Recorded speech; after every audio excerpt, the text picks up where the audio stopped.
Let's learn how to create a lens flare transition in Premiere Pro. First, place your two clips side by side on the timeline. Right-click in the project panel, select New Item, then choose Adjustment Layer and click OK. Drag the adjustment layer above your clips on the timeline. Move the playhead to the center where the two clips meet, then hold Shift and press the left arrow key once to move back 5 frames. Cut and delete the extra part of the adjustment layer before the playhead. Go back to the center, move forward 5 frames, and cut and delete the extra part after the playhead.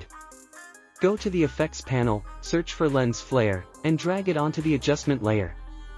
With the playhead at the center, go to Effect Controls and click the stopwatch next to Flare Brightness, setting the value to 200. Move the playhead to the beginning of the adjustment layer and set Flare Brightness to 0. Move the playhead to the end of the adjustment layer and set Flare Brightness to 0. Finally, change the lens type to 105mm prime. That's it. Let me know in the comments what tutorial you'd like next.